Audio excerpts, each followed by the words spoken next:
juste, je ne sais pas, à mon avis, je pense que, je ne sais pas, il y a quelque chose d'un peu enfantin chez un homme adulte qui joue à des jeux et c'est un énorme, énorme tournant pour moi. Et je suis sacrément contente que mon homme ne joue pas aux jeux vidéo. Shane, je n'ai rien de significatif à dire à ce sujet.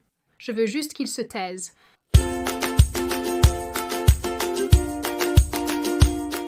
Bonjour, je m'appelle Sydney. Bienvenue de retour en enfer. Je sais que je suis un peu en retard sur cette conversation qui a eu lieu il y a quelques semaines, mais beaucoup de choses se sont passées entre-temps. Comme le mystère de qui mange les chats. Ils mangent des chiens, les gens qui sont venus. Ils mangent les chats. Et je devais vous montrer mes talents de breakdance.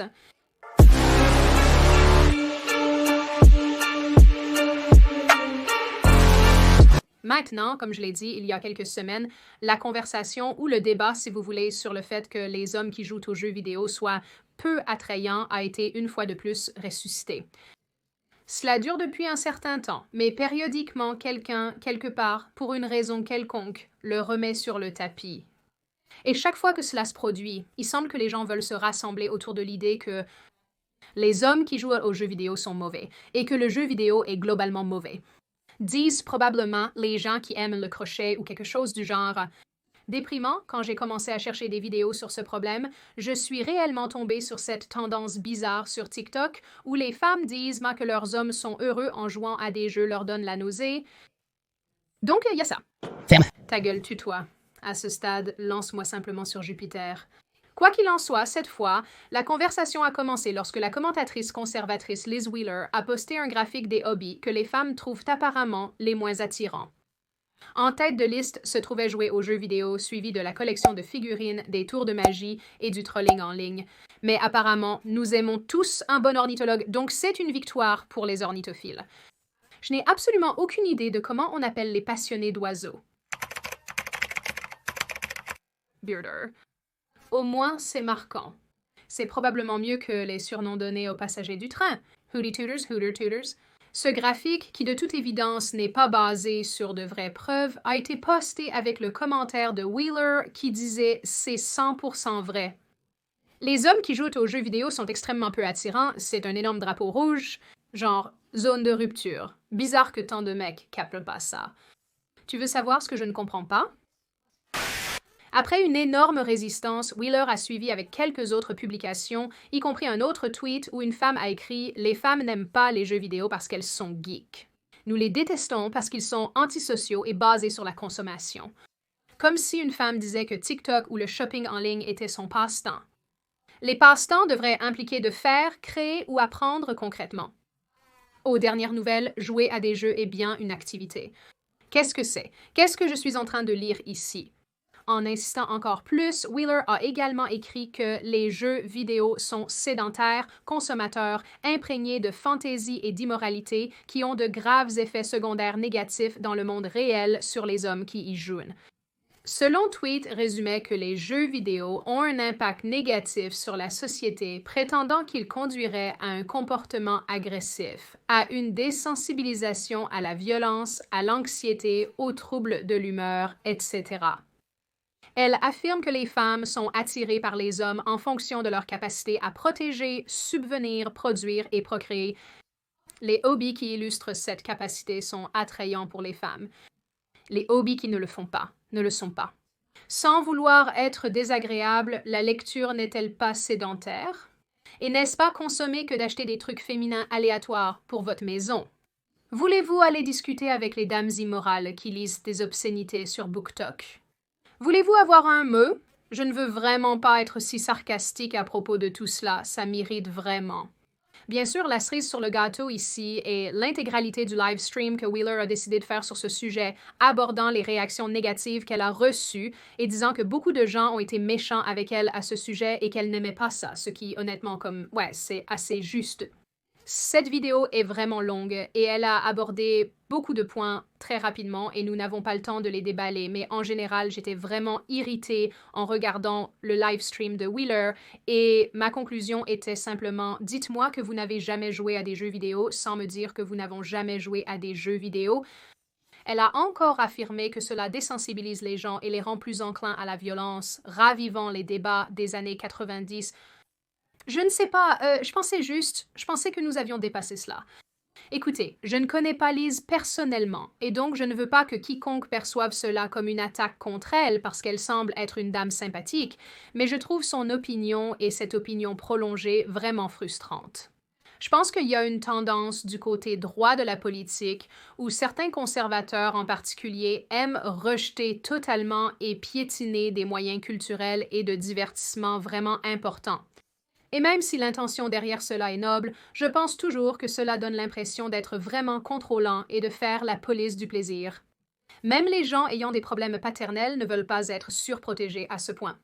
Je veux dire, elles veulent quelque chose de dur, mais ce n'est pas être materné.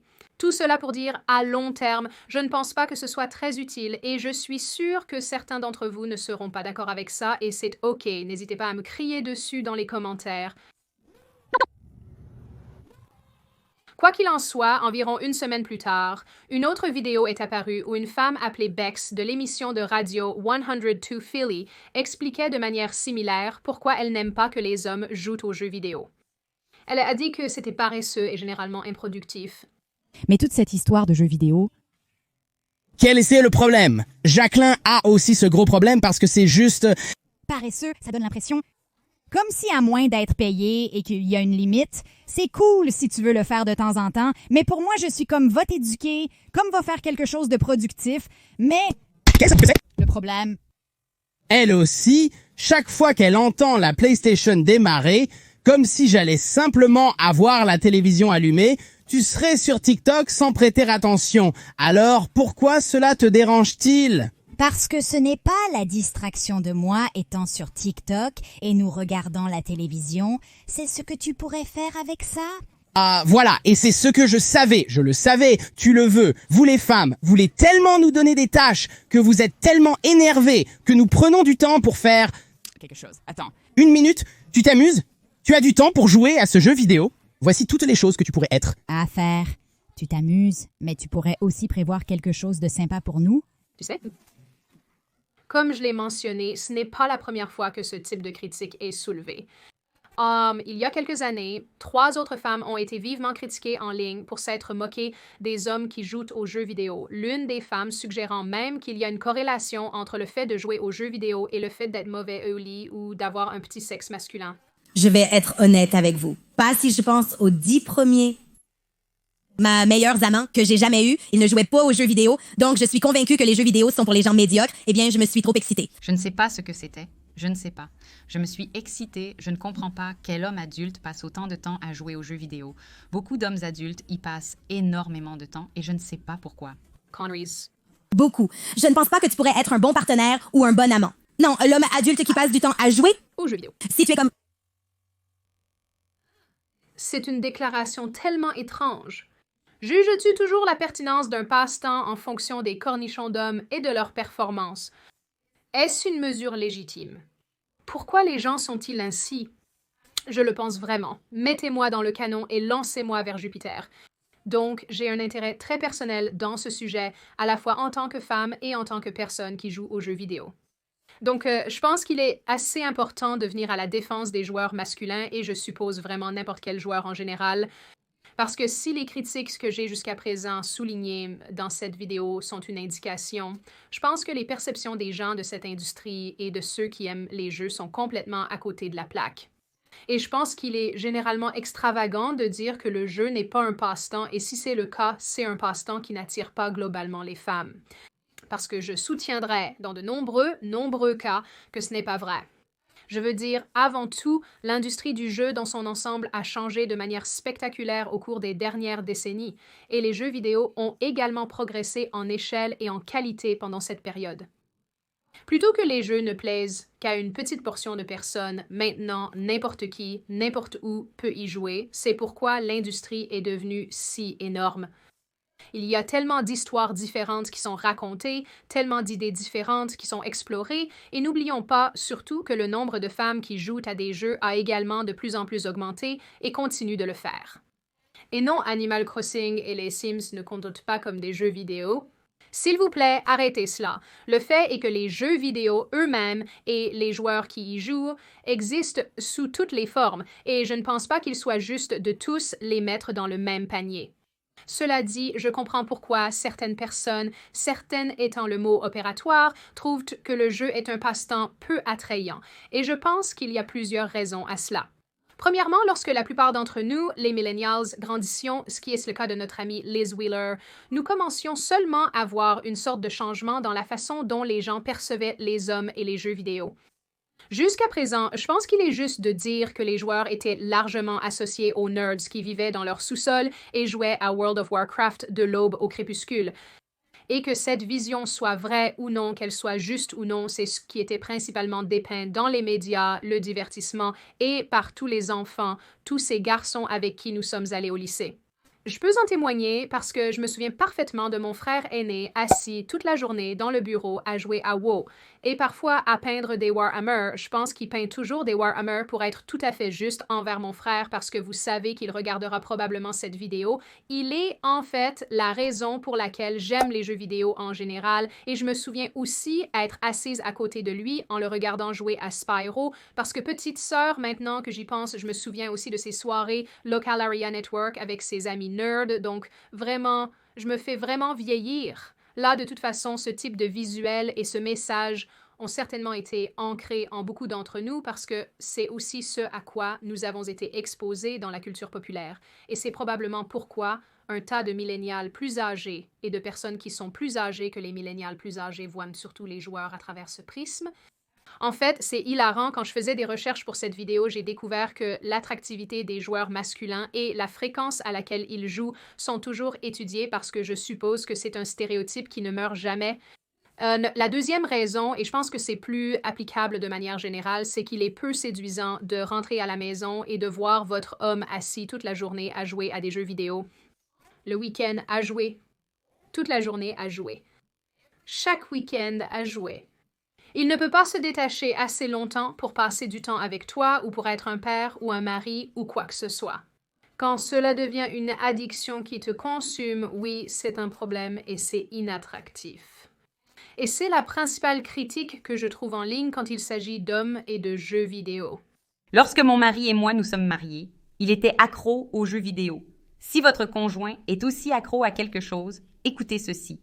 Mais la chose est que si votre homme ou un homme n'a pas une addiction au jeu, alors qu'est-ce qui est précisément peu attirant dans cet intérêt? Au moins dans mon expérience, les femmes avec qui j'ai été en contact ou avec qui je suis amie ou qui sont dans ma famille et tout, ne voient pas vraiment l'intérêt d'un homme pour les jeux vidéo comme une bonne ou une mauvaise chose. Ce qui est le plus important, c'est comment il équilibre ses jeux avec sa vie et ses nombreuses obligations. Par exemple, en 2020, une TikTokeuse nommée Alyssa Nguyen a dû sortir et préciser que son mari gamer s'occupait bien d'elle et de ses enfants après qu'elle a commencé à télécharger des compilations d'elle lui apportant ses dîners nocturnes. Elle a écrit « Il fait toutes ses corvées, ses devoirs de papa et de mari avant de se connecter ». On a même demandé à Nguyen si elle était satisfaite du temps que son mari consacrait au jeu. Nguyen a répondu que cela ne le dérangeait pas du tout. Il joue quelques heures chaque soir après être rentré d'un long quart de travail. Et honnêtement, je pense que ce commentaire cristallise un point plus large. Beaucoup de gens, pas seulement les hommes, utilisent les jeux vidéo comme moyen d'atténuer l'anxiété, de se détendre, de déstresser après une longue journée ou une longue semaine ou quelle que soit la situation. Et je peux réellement me retrouver dans cela, et j'ai même dit cela dans d'autres vidéos, où je ne trouve rien de plus agréable après une journée particulièrement stressante que de me plonger dans le jeu auquel je joue et de simplement massacrer des monstres. Parce que c'est cathartique et que cela m'empêche de commettre un meurtre. C'est une blague, monsieur l'homme du Federal Bureau of Investigation, je plaisante. Une blague. Blagues à part, en plus d'être cathartique, c'est une bonne forme d'évasion.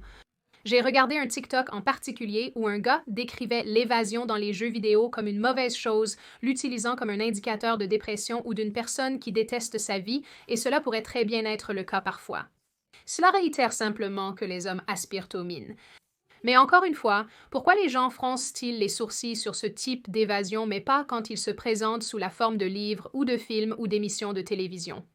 Je ressens vraiment qu'il y a un double standard si injuste en ce qui concerne les jeux qui n'est pas également appliqué à d'autres moyens de divertissement. Oui, je vais avoir besoin que vous arrêtiez tout ça. À mon avis, l'essentiel ici est que le jeu est en fait un passe-temps légitime. Et je vais argumenter jusqu'à en avoir le visage bleu avec qui que ce soit avec qui je dois argumenter, que beaucoup d'entre nous, les femmes, préféreraient de loin un homme qui joue avec modération plutôt qu'un homme qui est au bar ou en boîte tous les week-ends à se saouler. Si vous êtes un homme et que vous aimez les jeux vidéo, cela ne vous rend pas inattractif.